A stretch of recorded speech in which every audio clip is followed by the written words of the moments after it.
Hello, everybody. We are going to start the 1920s notes, and today we're going to be talking about the big booming economy that was going on in the 1920s.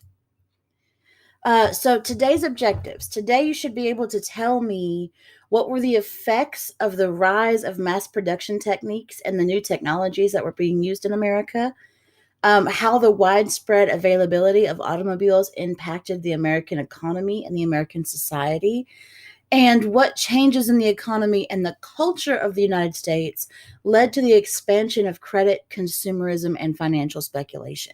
And I will explain what all those things are when we get to that. So, our standards today are US 32, 33, and 34, and they're basically all of those questions. Now, before we get started, you need to know that the 1920s is often called the Roaring 20s or the Jazz Age. A lot of people, when they think of the 1920s, they're thinking kind of Great Gatsby, pearls and flappers, with short bobbed hairs and dancing and speakeasies, and all of that stuff happened. But I want you to know that that was not the majority of Americans. Okay, we get the roar and the jazz from a very feisty minority of Americans. Now, it was a large minority, but it was not most Americans. Most Americans are going to hold on to those traditional beliefs. The second thing you need to know about the 1920s is that everything that happens in the 1920s is a reaction to World War One. Okay. So the choices people make, they're going to make them as a reaction to how they feel about what happened in World War One. All right, so let's get started. The automobile is going to drive prosperity. So much like in the Gilded Age, the railroad was driving the prosperity because so many different industries were connected to the railroad. The automobile is going to drive the prosperity in the 1920s because there are so many different industries connected to the automobile. So the first thing we got to figure out is, how did the automobile become available? And that is going to be this guy's fault, Henry Ford, him. He is the king of cars, and he is going to take things that had already been invented, make them a little bit better, and make them work together. So he is going to start using mass production along with the assembly line. So instead of just using mass production, he's going to go to standardized parts, which means that a spark plug for a Model T is a spark plug for every single Model T, or a carburetor or a gear. Every single piece is easily replaceable because they all use the same pieces, which makes it a lot easier to put together. You don't have to go and machine a part for a specific car. On top of that, he is going to use the moving assembly line. That's what's different about Henry Ford. It's not just an assembly line, it's a moving assembly line. So when you put those two things together, you can pump out cars really, really quick. He's also going to use scientific management to increase productivity and profits. He's going to give people bonuses for working hard. He's going to make sure that every step of his assembly line is working at its peak ability. And he will set the standard for the workplace. He's going to pay people $5 a day, which was nearly double what any other factory was paying their workers. People thought he was insane. But he very early on found out that if you pay people a good wage and you give them decent hours, you don't overwork them, they'll work hard for you. If it's a good job with good pay, people will work hard to keep it. And that's going to end up helping his factory a whole lot. So he is the one who sets the 8-hour workday. So 8 hours a day, 40 hours a week, which is, if you remember, what the populists were calling for during the Gilded Age. So he is kind of stuck with what the workers themselves had said they wanted. One of the famous quotes of Henry Ford, "I invented nothing new." So he knew this. He's not claiming to invent any of this stuff. He says, "I simply assembled the discoveries of other men behind whom were centuries of work. Progress happens when all the factors that make for it are ready and then it is inevitable. So he's saying I was just the right guy in the right place, right? I had access to all of these different things that other men had come up with, and I was just the one that was there at the time to put them all together. So a couple of Model Ts you could look for. This is the 5-passenger touring car. All of these, of course, are fully equipped. This is the 3-passenger roadster, the 2-passenger open runabout, the um, 2-passenger coupe, equipped with 3 oil lamps, tubular horn, and a kit of tools to fix it if it breaks. 2-passenger torpedo roundabout, fully equipped. And a 6-passenger town car equipped with 3 oil lamps, tubular horn, and a kit of tools. So there's a lot of different things going on here, right? Now, the cheap Model T that everybody's got, it's the Model T you guys see in your head. It's not any of these. Excuse me. These are the kind of elite line of Model Ts. And people were asking him, can I get this in a different color? Can I get this, customized? And he didn't do any of that. He didn't do customizations because, like I said, it was standardized parts. So everything can fit on every single car. So it's really, really easy. He's famous for saying, you can get it in any color you want as long as it's black. Right? So that's the only color car he made. You wanted a different color, you took it somewhere else and you got it painted. The Model T. Why is the Model T so great? Well, the first reason it's so great is because it's so cheap. Initially, before he started the moving assembly line, when he was just using the assembly line, it was going to cost people about $1,000. By the end of its run, it could be bought for as little as $350, which is about $7,000 in today's dollars, and that is insanely cheap, guys. We bought a brand new car a couple years ago.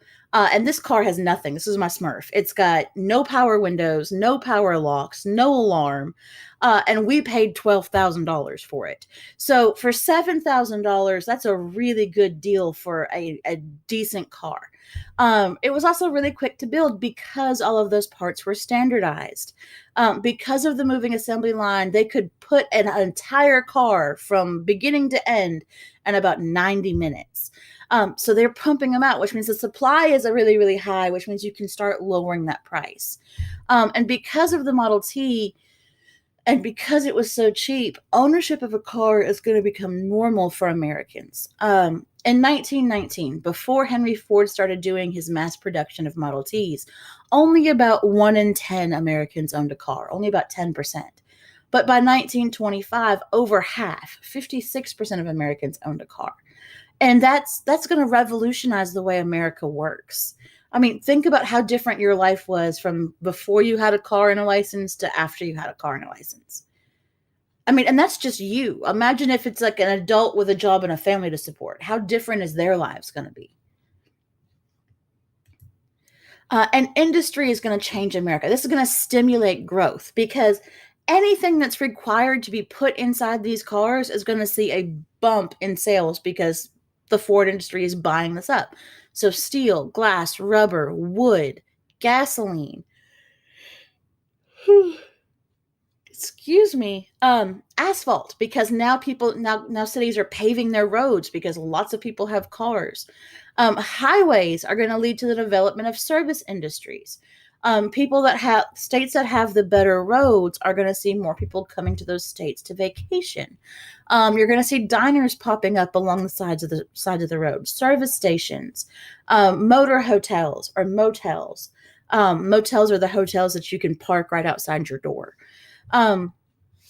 Automobiles are going to promote a sense of prosperity and freedom, right? People start to feel like that they have something, like they have something of worth, and they have that sense of freedom. If you wanted to get in a car and go somewhere, you could.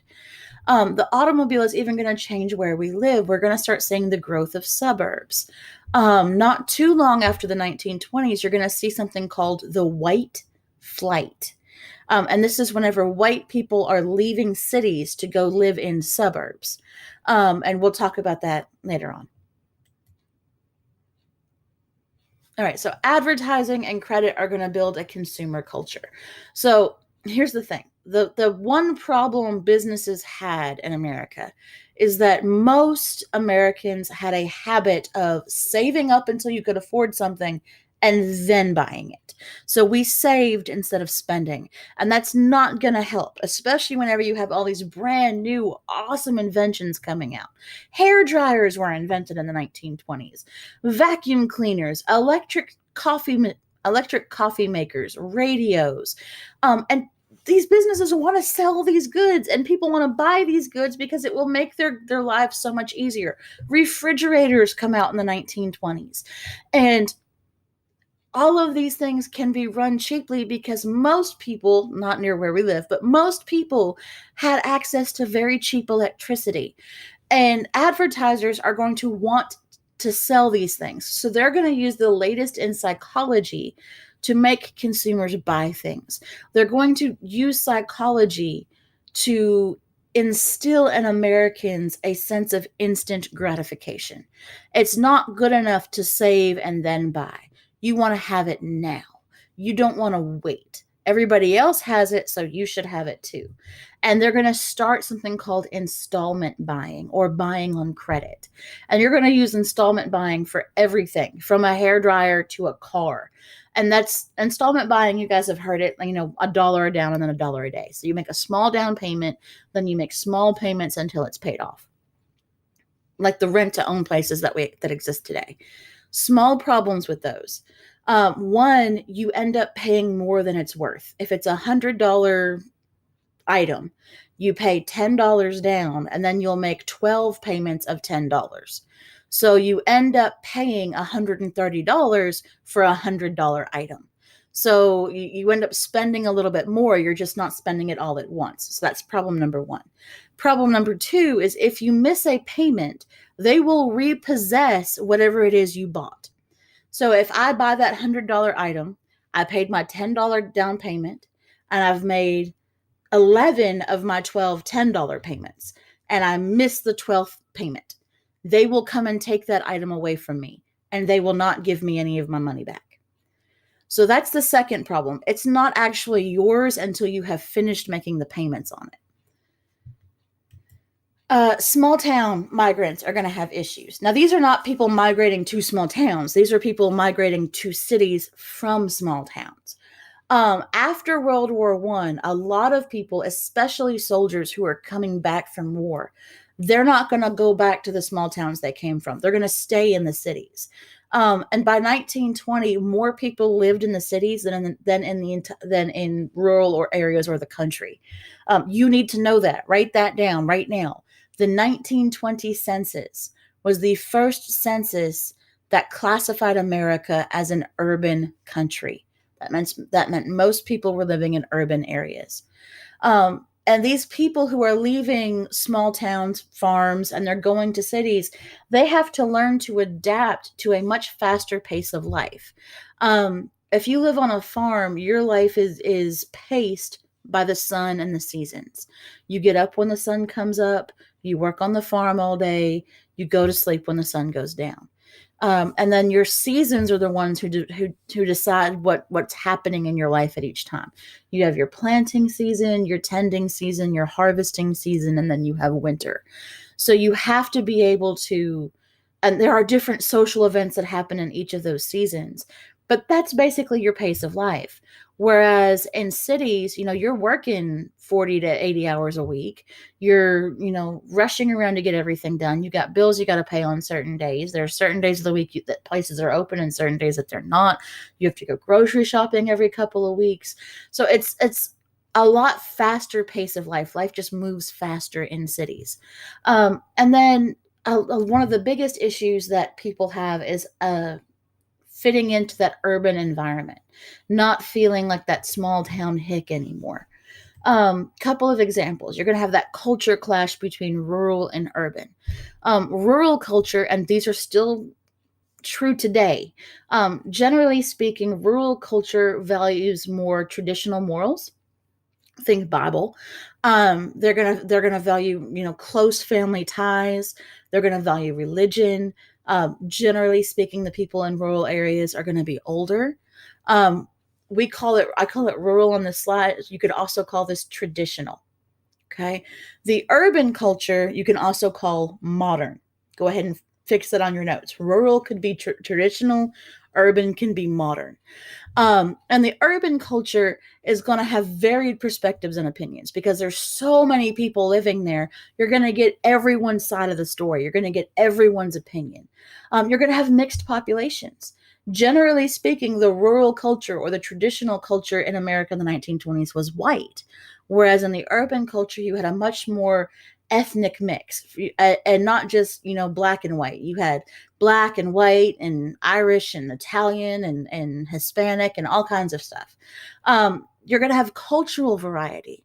It's not just this is the way everyone's done it, so this is our culture and this is how we do it. It's you've got those. Remember we talked about those ethnic neighborhoods. You're going to get that culture all around you. So if you wanted to, you could experience culture from all these different places. Generally speaking, the modern or the urban culture had a much higher tolerance for values and ideas that were different to your own. And most people in the urban culture or modern culture were younger. And this is still kind of true today. Traditional culture still kind of values the rural culture, and the more modern ideas are gonna fit in line with that urban culture. All right, so some problems with the 20s. The 20s are not always roaring and awesome and amazing. There are some underlying problems here that are going to get bigger and worse the further into the 20s you get. And the first one is that America's wealth is poorly distributed. Yes, Henry Ford was paying his workers well, but they were just about the only wage earners that were getting paid well. So you're going to have the urban and the suburbanites, they're prospering in the 1920s. They're doing pretty well. They're making decent money. But the ruralites, the farmers, and the people who are living paycheck to paycheck, the wage workers, they are struggling to make ends meet. They are struggling to be able to get enough money to survive. Industrial wages are going to be very slow to rise. So when you have businesses like Henry Ford's company, or businesses like steel factories, or vacuum cleaner machine factories, all these different businesses who are making huge amounts of money, they're not going to raise the wages of their employees. They're just going to pocket all those profits. So compared to the people who are working at the corporate level, the industrial workers are making very little money. Farm incomes are also going to decline pretty steadily throughout this whole decade. Rural dwellers, people who lived on farms, they don't benefit from this economic boom because the money's not in their community. The money is in cities. So there's not money to go around in rural areas. On top of that, during World War I, the country had told farmers, we need you to grow as much food as physically possible to support our men. And the country was willing to buy it. So farmers went into debt. They took out loans or took out mortgages on their farms to buy new tractors and to buy new of these, McCormick harvesters and mechanical reapers and all of these other machines they could use to help them farm. And they were making good money during the war, but when the war ends, the government's not buying up all that surplus food. But farmers aren't going to just leave their farms fallow, right? They have to pay off all these debts. So the farmers keep producing as much as they were producing during the war, which means the supply of food goes up, which means the prices of those food goes down. And farmers aren't making as much money as they used to. So they have to go into that vicious cycle of farming we talked about before, where they have to take out more loans just to pay off their previous loans. So they're constantly going into debt while trying to supply these cities with food. And because they're producing so much food, the prices of food keeps going down, and they keep having to take out more loans to cover the loans they've already taken out. And it's just going to keep going until eventually there is a breaking point. The Great Depression for most Americans happens in the 1930s. For farmers, the Great Depression starts in the 1920s. and it's going to keep going into the 30s. And for a lot of farmers, the Great Depression actually lasts longer than for most Americans. So there's a reason why people around where we live in the South, there's a reason why especially the elderly people are all about using every single scrap of everything you could possibly get. If they have lived through the Great Depression, they understand that you might need it tomorrow and not have it. So you're going to have that kind of ingrained in us because there were so many decades where that was just a way of life.